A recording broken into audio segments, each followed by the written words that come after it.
Yeah, right, guys. Just quickly checking in with you, just to talk about Kaspa and how things are going at the moment in the market. Now, um, as some of you will know, I sold 40% of my Kaspa last week.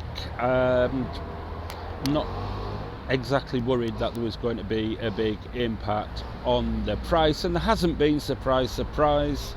And Kaspa had a little rally, nearly touched 9 cents, but didn't make it past and came back down again.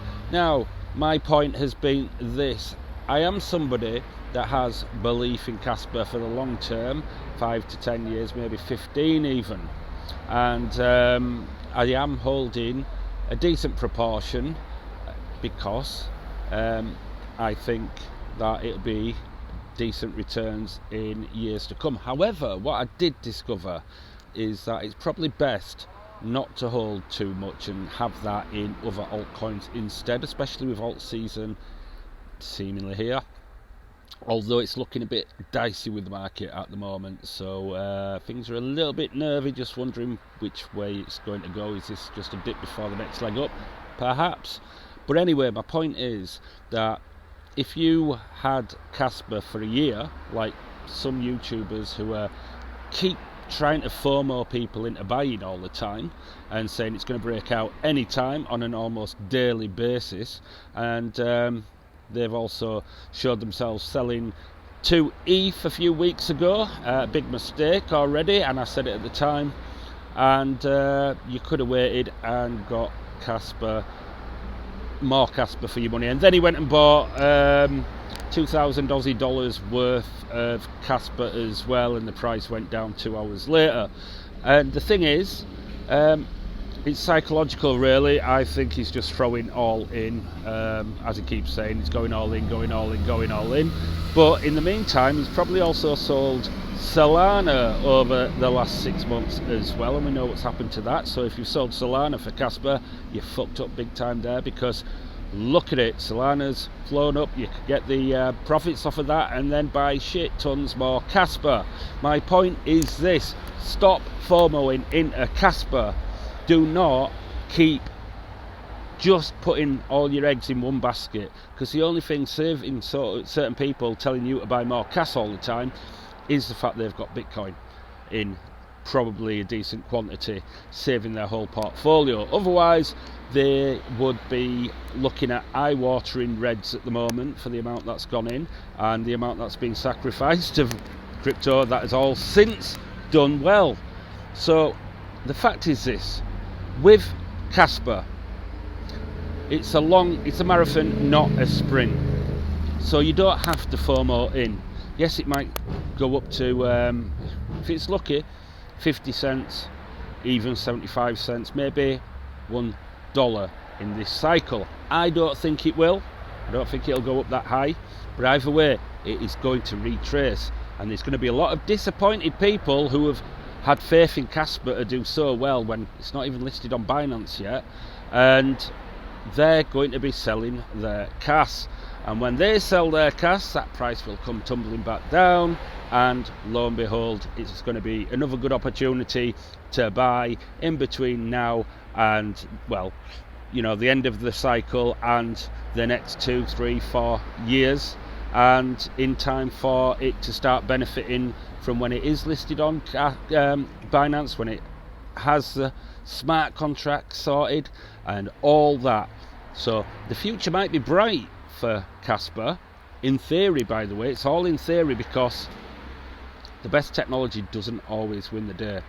Bitcoin will always be number one, but it is one of those where if you've got enough, there is a chance of making life-changing money on Kaspa. But the problem is, in the meantime, you're sacrificing decent profits that, if you chose, could go back into Kaspa while the price is affordable. And that's the key point: affordable price. So what I'd say is, ask yourself, how much Kaspa do I need to make life-changing sums? Say if it hits $10 in the next 5 to 10 years, or $20, you know, what do you think it's going to hit? Then ask yourself how many you need to accumulate in order to make life-changing money out of Kaspa, because at the end of the day, how rich do you need to be? Now, then ask yourself at how much money you can afford to still buy Kas and accumulate that much over the course of the next year or 2, 3 years. You know, what is the maximum price that you can afford to buy at? Is it 50 cents maybe? Because it's still cheap at 50 cents, and over the course of a year, 2 years, you can still accumulate. And also, you know, it might drop back to 10, 15 cents. I mean, there's nothing saying it's going to go past that at this moment in time, but there's a fair chance that it's going to take a pump with everything else later in the cycle. So that's fair dues, but also be aware it will retrace and there will be buying opportunities, and you might be better positioned at this moment in time in other crypto. Not financial advice, of course, it's just my opinion and how I see things. I try and keep a level head, and part of what I do is, you know, I've got a background, an understanding of psychology, and I understand the little triggers that make you want to buy and sell, and you've just got to look out for them and treat the highs just the same as the lows.